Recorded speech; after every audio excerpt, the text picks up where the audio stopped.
and welcome to another wonderful day or evening with Life with Professor Retro. Today is a cooking day, and I'm cooking one of my favorite things I've ever cooked. And that is cheeseburger pie. And it's quite simply hamburger, onions, mac and cheese. So, luckily I did some dishes. I just find the plug. So I gotta pull this out. And I have this set up where I don't have to pull it. You don't have to pull the stove out. Two types of pots. One big pot for the mac and cheese and one pan for the hamburger. So before we get the hamburger going, let's get the water going for mac and cheese. Me and this dish have a little bit of history because there's a story behind it.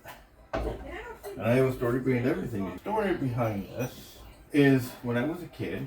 The story behind it is this. When I was a kid, I somehow magically stopped eating mac and cheese.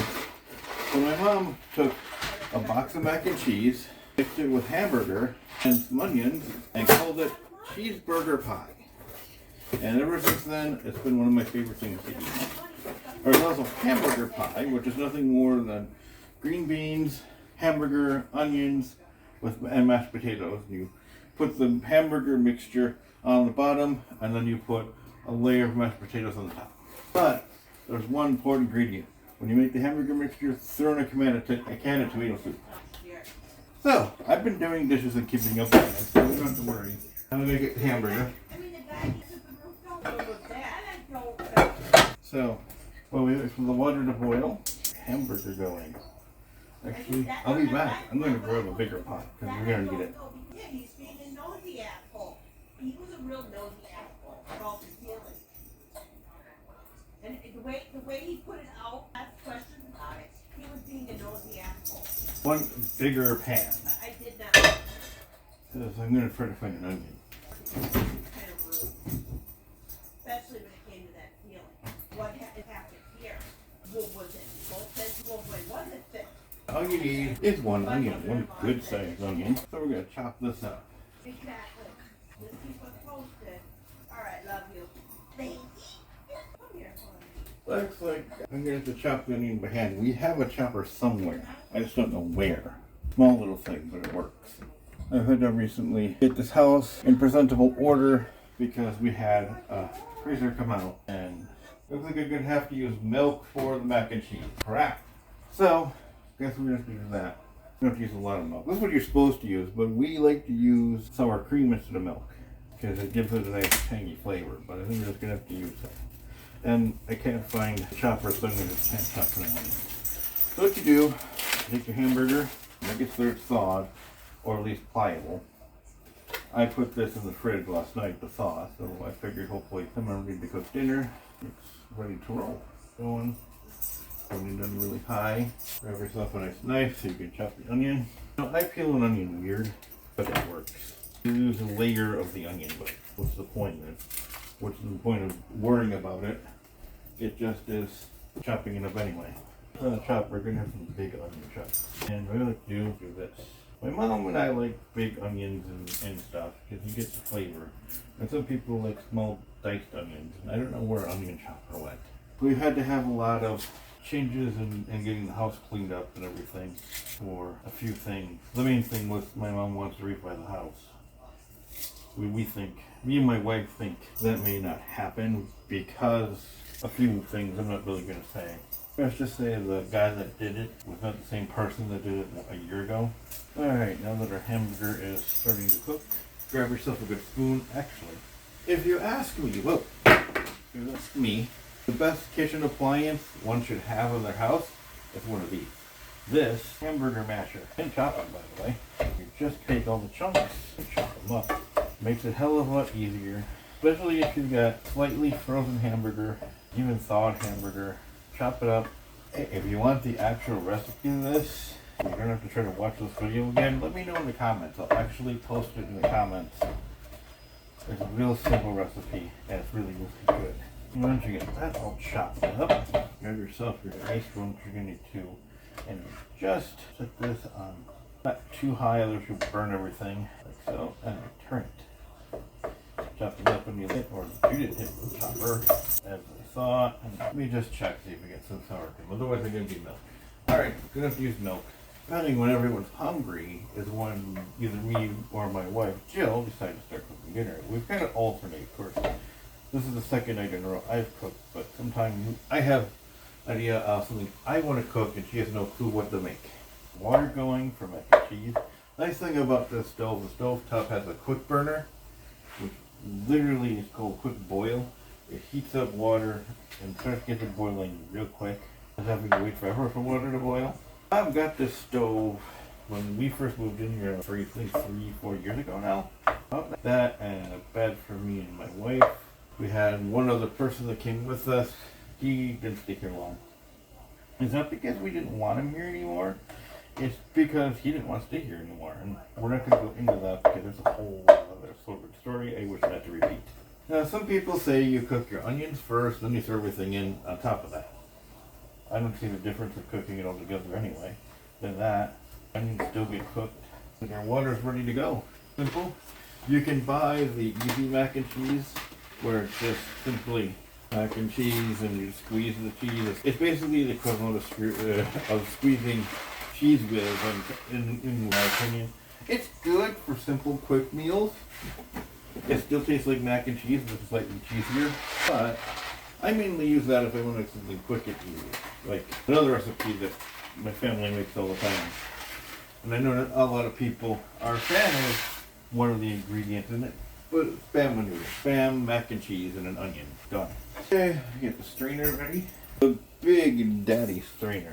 Do that and it stays right above your sink. It's great. Peppers, I just did these dishes last morning. Water. Alright, let's cook. We'll get hamburgers still cooking. We survived, when I was a kid, we survived a lot of what's called making something out of nothing. You have a box of rice-a-roni, can of peas, pound of hamburger. We made a meal out of that. We call it rice casserole. Now, my stepson's good recipe, that's basically the same type of thinking, making something out of nothing. Hamburger, taco seasoning, ketchup, noodles. He calls it his taco soup.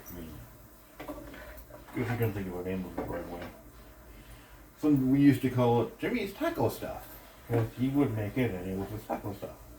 It's like eating a taco casserole.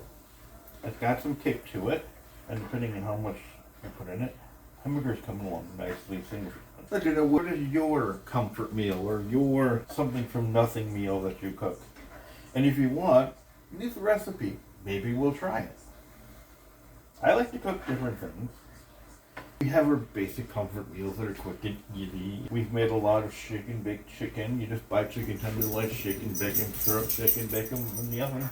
Maybe throw a can of vegetables, or a box of stuff in to go with it. And it's a meal. When you don't have a lot of money, you have to think of what you can do. The only downside of actually having to chop the onions manually instead of chopping them into fours and throwing them into the chopper, wherever that is. I forgot where I put it. I think it's somewhere. I just don't feel like now bringing it out because now the onions are cooking. Another recipe is called Fiddle's hamburger and tomatoes. And the ingredients is a cheeseburger pie. Oh, cool. And the way you make that recipe is simple too. You cook up a box of noodles, fry up hamburger, onions, and throw in a can of diced tomatoes, cook that all up, mix it all together, voila. Noodles, hamburger, tomatoes. Happy bees. Hamburger is pretty much almost done. We're gonna have to use milk for the mac and cheese. Why? Don't have sour cream. Oh. I used it the last time I made mac and cheese. So I used it when we made last night's dinner. I just forgot to fill the container with it. Do we have milk? Yeah, your mom's milk. Yeah, that works. No. I don't use a lot of it. Hamburger mixture is done. I don't season this because people can season how they want it after it's all dished out in a bowl for themselves. Give this a quick stir. 3 boxes of mac and cheese. There's no more mac and cheese to be had. Unless there's a box we got from the food pantry down there. And there, it's buried, you have to dig for it. But, Probably somewhere around here. absolute best oven mitts in the world. Work gloves. It's true. But they're pretty good. They're heat resistant. Look like I'm about to work in the garden. Turn this off carefully. Look out, Lucy. Strainer, Mondo Strino. This, dropping a hot pan on yourself. Or half the noodles into your stove. Fine, we clean that up. Now you gotta make your mac and cheese first. Simple, easy to make, easy ingredients. If you have a box of mac and cheese, hamburger, and onion, it's all you need. You hear thunder in the background. We're in for a fourth round of storms. Actually, 5 rounds of storms to be exact. That's from the last time. We're using 3 boxes. So, according to the thing, it says 1/4 cup of water. So I'm just going to do 1/4 cup of milk and then just do another 1/4 cup. 2, 3. Sometimes I make this soupy by accident by just dumping the guessing.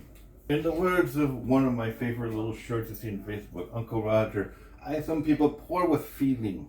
I don't. I think I need butter. I forgot butter. Assuming we're using a lot of mac and cheese and usually ask for like 4 tablespoons of butter per box, I'm just going to use the whole stick. You hear barking in the background. It's a little brat known as Lucy that doesn't like storms, so she barks at the storm. Yeah, she barks at the storm. Don't you, Lucy? She doesn't like them. No, not for her. We have a cat that don't like them either. Throw that in, give it a whirl. Stir it up nice and good. I should have cheated with the butter like my stepson does. He takes the butter he needs, throws it in a container, a micro container, microwaves until it's all melted and dumps it in. Which, that should have been the thing.